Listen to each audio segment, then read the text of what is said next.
الراجل قدام النادي الاهلي شغله الشاغل في المباراه ان هو يلعبك زون ديفنس ويعمل لك كثافه عدديه في نص الملعب عشان يقدر يستفيد من التحولات الهجوميه بتاعته بشكل كويس، عن طريق بقى اللعيبه اللي على الاطراف اللي عندها السرعه وعندها المهاره، وعن طريق القوه اللي موجوده عند المهاجم الافريقي بتاعه. وبالتالي نجح بشكل كبير جدا ان هو يسيب لك الاستحواذ اول 45 دقيقه ويقفل على حسين الشحات ويقفل على كهربا ويقفل على بيرسي تاو ويقفل برضه على التمانيتين اللي المفروض بيميزوا النادي الاهلي الفتره الاخيره بالزيادات بتاعتهم الهجوميه، سواء هنا حمدي فتحي او قبله كان عمرو السوليه او هنا اليو ديانج وقبله برضه كان محمد مجدي قفشه. وبالتالي الراجل لما بدا يحس الشوط الثاني ان النادي الاهلي خلاص بدا يسرق الجيم منه والمباراه بتروح والاهلي يسجل هدف ثاني ويقدر يسجل هدف ثالث، خلاص بقى بدا ان هو يستخدم الاسلحه الهجوميه بتاعته وينزل الراجل اللي جاب الهدف وينزل اوناجم ويبدا ان هو يعزز وينشط النواحي الهجوميه ويستغل حاله الاندفاع والتراخي اللي كانت موجوده عند خط ظهر النادي الاهلي ويوصل لمرمى مصطفى شوبير في اكتر من هجمه. الخطا الاول اللي ارتكبه مارسيل كولر بالنسبه للتشكيل هي منطقه نص الملعب. ما ينفعش ان انا النهارده كمدرب بلعب على ملعبي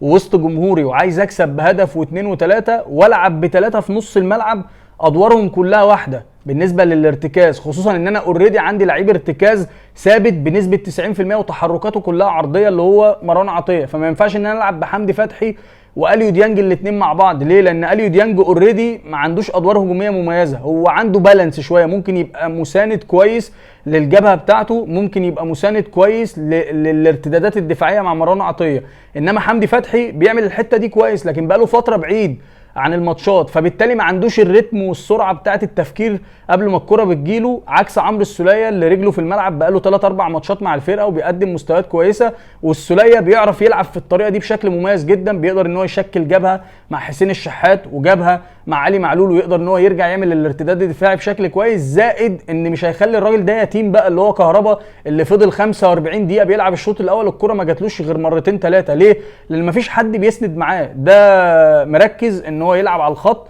ويشتغل شغل هجومي فردي لان ما كانش فيه مسانده من محمد هاني، لان محمد هاني كان عنده ادوار دفاعيه اكتر بالنسبه للراجل رقم 7 المميز بتاع فريق الوداد. ونفس الكلام بالنسبه لحسين الشحات، كان دايما بياخد